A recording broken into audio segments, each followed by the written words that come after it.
Hello everyone, I hope you're having a wonderful Tuesday. Thanks so much for joining me. Now today I'm going to be trying out a new to me stamp set. I've never tried this brand before. It's called Gourmet Rubber Stamps.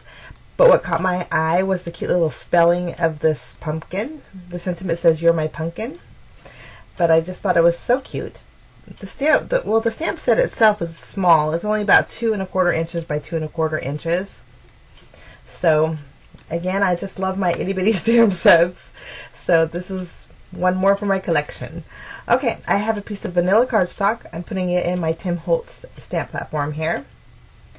And I did notice on the bottom of the sentiment, there's the word Emerson. And I don't want Emerson on my card. So I'm just going to take my scissors and just clip that right off. Very easy to do. I mean, it's a smooth edge cut, so no problems.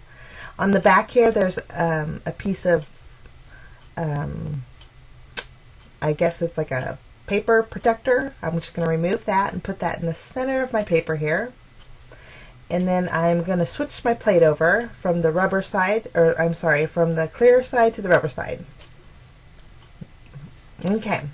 Now, I'm just going to stamp my image using Memento Tuxedo Black ink. I'm going to ink that up really good. And then I'm just going to stamp my image. Normally, you'll see me switching back and forth between the stamp platform and my mini Misty. And honestly, if I use my Misty, it's because my craft desk outside the camera view is messy, and the stamp platform is on the larger side and it doesn't fit on my desk, so I have to grab my Misty. So when you see me using my Misty, it's probably because the other one doesn't fit. Next, I'm going to stamp that same image on some masking paper. This masking paper is by Inkadinkadoo.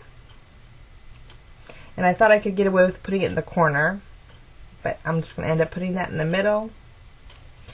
And then just using the same ink, I'm going to stamp that in there. Create a little mask. I'm going to take my scissors and just cut around it. When I cut around it though, I'm going to be leaving a little bit of a white border. And I'm not really worried about the bottom because I'm just going to be using the mask, the top part. Now I'm going to color in these cute little hugging pumpkins with 3 shades of orange using my Spectrum Noir alcohol markers. Now I think I'm kind of getting the hang of blending with them. Sometimes I guess I was just getting to know the colors a little bit, and so I'm a work in progress with that. Next, I'm going to shade in the grass. Very easy to do. This card was so simple, but it turned out so adorable. I just loved it. And there's my little images. Very cute. Now I have the mask here, and I decided I wanted to cut along the black line of the stamp to cover that entire pumpkin only. So I'm just going to place that on my colored image there. And then I'm going in with some Broken China Distress Oxide ink. Now I was going to use my ink blending tool, but as I was daubing it, it was going on really heavy. And I really wanted a subtle background. And so this brush here is actually a stencil brush.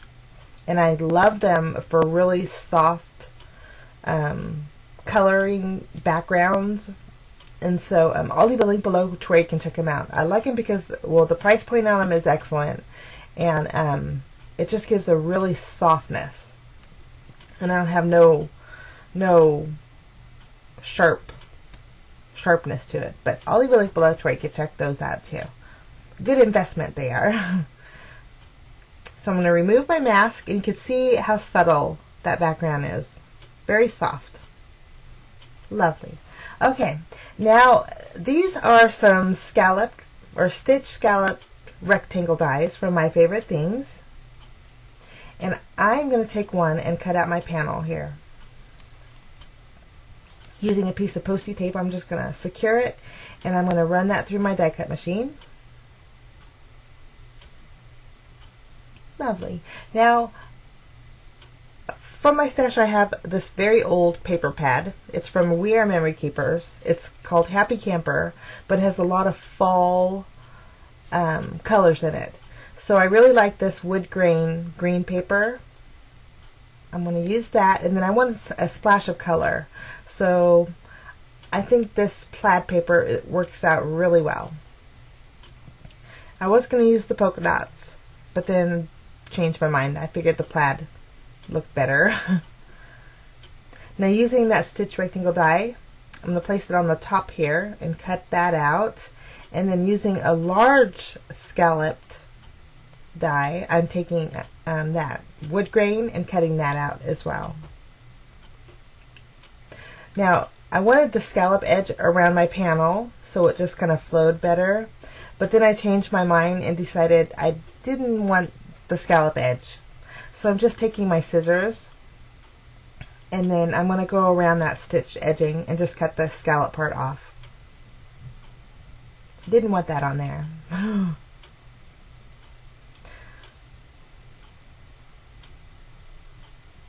Once I have that done, I'm going to take my glue runner and adhere that to the bottom.